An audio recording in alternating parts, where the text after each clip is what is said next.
الحمد لله رب العالمين له الحمد الحسن والثناء الجميل وأشهد أن لا إله إلا الله وحده لا شريك له يقول الحق وهو يهدي السبيل وأشهد أن محمدا عبده ورسوله صلى الله عليه وعلى آله وأصحابه والتابعين لهم بإحسان إلى يوم الدين أما بعد.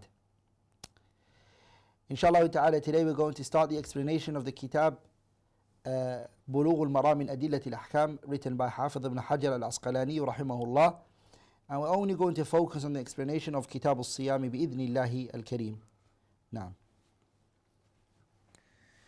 بسم الله الرحمن الرحيم. الحمد لله رب العالمين، وصلى الله وسلم على نبينا محمد وعلى آله وصحبه أجمعين. كتاب الصيام. عن أبي هريرة رضي الله عنه قال قال رسول الله صلى الله عليه وسلم: لا تقدموا رمضان بصوم يوم ولا يومين إلا رجل كان يصوم صوما فليصمه. متفق عليه.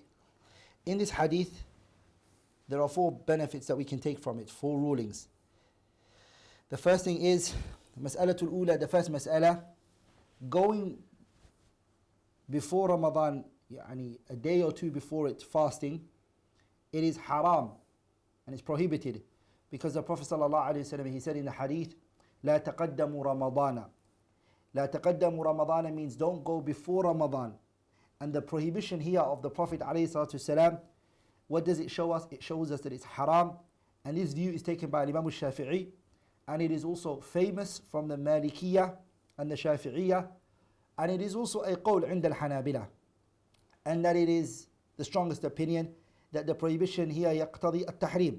So we're not allowed to fast a day or two before Ramadan. The second benefit that inshallah ta'ala we take from the hadith, or the second mas'ala, the ruling that we take from the hadith, is anyone who has a norms of fasting. For example, we used to fast Mondays and Thursdays, and then it happened to be the day before Ramadan or 2 days before Ramadan, that person can carry on fasting because of the hadith, what it said, إِلَّا رَجُلٌ, أَمَا إِلَّا رَجُلًا, you can say both ways, كَانَ يَصُومُ يَوْمًا فَلْيَصُمْهُ. The third, inshallah ta'ala, is anyone who makes an oath. He makes a nadar, an oath to fast, which is now that it's obligatory on them to fast. They made an oath. That's a nadar. That person, it is also allowed for them to fast a day or two before Ramadan. Why? Because a nadar is wajib. It's wajib. You must do your nadar. Okay? Like in fasting Mondays and Thursdays is recommended. So if the Sharia permitted for a person to fast Mondays and Thursdays 1 day or 2 days before Ramadan, then al-wafa'u bin nadri awla min mustahab. Fulfilling the nadr takes more precedence than that which is recommended. The fourth mas'ala, inshallah ta'ala, that we take from the hadith, inshallah ta'ala, is if there is a dispute, okay, and there's ihtimal, let me say, possibility that tomorrow is the 30th of Sha'ban or it's the first day of Ramadan, there's that ihtimal, possibility, and there is something clouding the sky, okay, it's not clear, then what should a person do? This is a dispute that the scholars mention. Should that person fast or should they not fast? And what is it, is what the scholars discuss. And inshallah ta'ala, we will discuss it in further details بإذن الله الكريم. نعم.